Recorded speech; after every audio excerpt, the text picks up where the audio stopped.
Alright, what's up YouTube? It's AJ Watt back to you guys with another figure unboxing review, this time of the kind of more old school type of figure. The reason why I'm doing this is because I really want to open up this figure, and because I have the new Spider-Man wave for the Build-A-Figure Sandman, and I really want to do a comparison with the Black Spider-Man, the two Black Spider-Man, as well as the Spider-Man Classic Spider-Man, and this is why I'm doing that unboxing right now for this Black Spider-Man.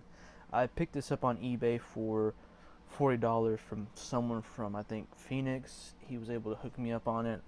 Really grateful to have this figure because it retails for at least $100. Target exclusive back in the day. I forgot when this wave came out for the Red Hulk, but I know it was a while back though. So let's go ahead and check out the packaging. So for the packaging, we have kind of the open box, open display box. You see I think that's the left arm for the Red Hulk. It doesn't come with any other accessories besides the Build-A-Figure piece and of course Spider-Man. As you can see, there is 6 figures in the wave. You have nice little kind of artwork for Spider-Man on the side right there. Old Marvel Legends logo. And when you turn to the back, you have a nice read up. If you want to read it, go ahead and pause the video.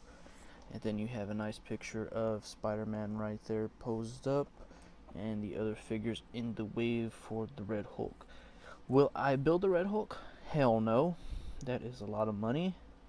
Bottom, not that much. Serial number. Top, not that much either. So let's go ahead and open him up. Oh, on the side, it says Black Costume Spider-Man, Hasbro. Alright, let's go ahead and open this guy up.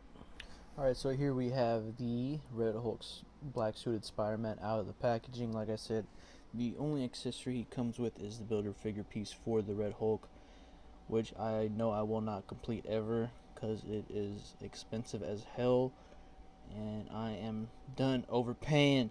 That's right, Tarzan. I'm done. I'm done. I'm not overpaying for shit anymore. So yeah, I mean, it's nice detailing, has a nice kind of shadow effect to it.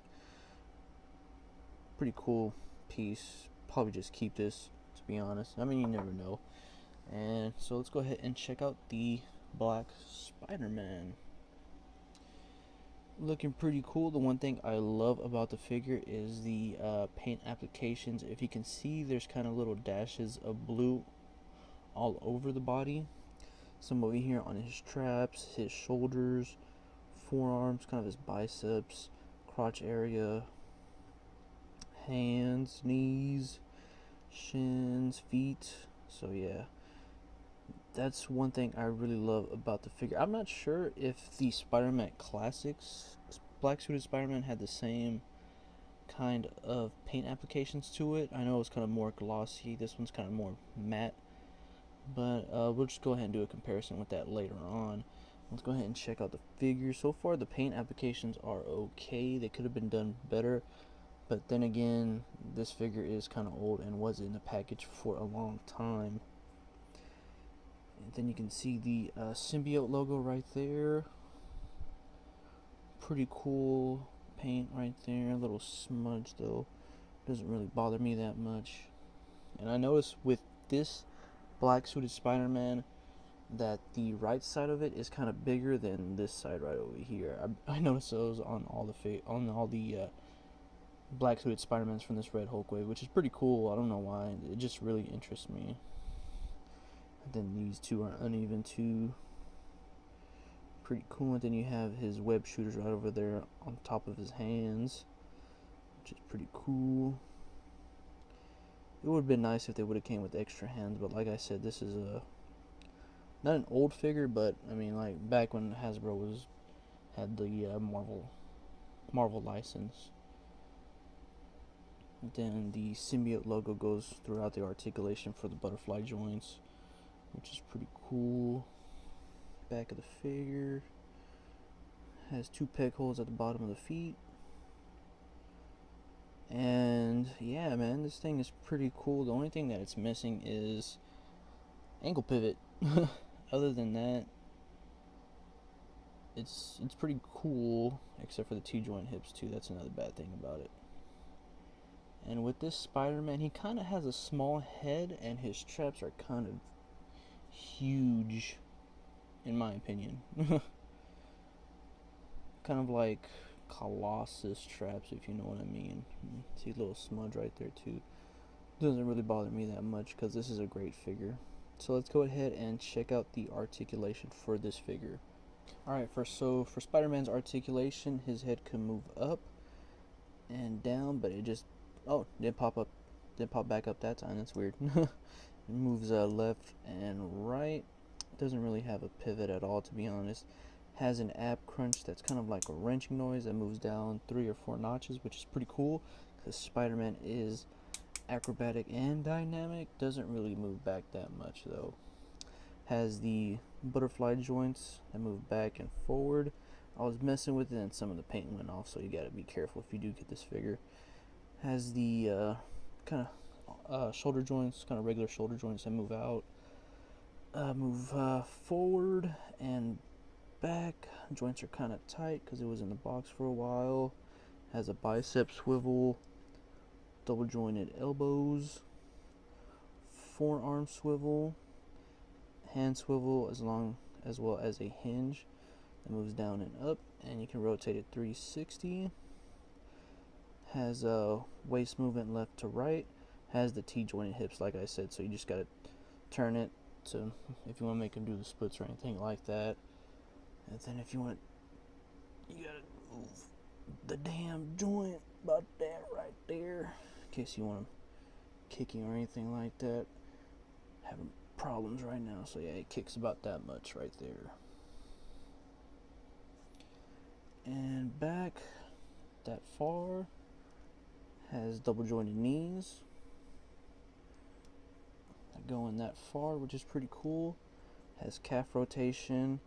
Has rotation for the feet, as well as a hinge that goes down and up, but no ankle pivot. Why, Hasbro? Why did you do that to them back in the day? This could have been one of the best black suited Spider-Man figures ever, but y'all didn't do the ankle pivot. Porque Dios, why? But yeah, man, it's a, in my opinion, it's one of the coolest figures I have right now, just because of the way the detail is, or should I say the paint application that really makes it stick out. So let's go ahead and do a comparison with that Spider-Man Classics figure. And here we have a comparison with the Red Hulk series Black Suited Spider-Man and the Spider-Man Classics Black Suited Spider-Man that came with the comic book. I have the comic book hanging right now. I really don't want to go through the work of taking it off the thumbtacks and things like that. But he did come with this base right over here that you can set on the wall, or you can just like leave it laying down and then you just put on the wall like that, and you can have him hanging right over here, which is pretty cool. So yeah, that's that comparison. The Hasbro one stands taller than the Spider-Man Classics Toy Biz one also. And here we have our new Marvel Cinematic Universe Tom Holland Spider-Man next to the Black Suited Spider-Man, and the Black Suited Spider-Man stands taller than him still. And here we have the Batfleck Mafex figure next to the Black Suited Spider-Man, and they stand about the same height. And if you're wondering why Batman looks so buff, it's just that I twisted the biceps towards his chest, so yeah, he looks a little bit more bulky, so that's why. So here I have the Black Suited Spider-Man all posed up. What I would give the figure is a 9 out of 10. The paint applications are really cool. Their articulation is up to par. The only thing that it's missing is that ankle pivot, man. You can do so much with that ankle pivot with this figure that would take it over the top, and Hasbro didn't give us it, and that really bums me out so much. But anyways, guys, thanks for watching. If you guys like my videos, go ahead and thumbs them up. If you don't, thumbs them down if you want to. I really don't care. Also, please subscribe like I said before, and also follow my Instagram, AJ Watt Reviews, for news about toy pickups or toy news or anything like that, in case you guys want to see my collection. And I will be making a Twitter soon. Haven't had really time because of starting school again and things like that. Anyways, guys, thanks for watching, and you guys have a great week and a Merry Christmas.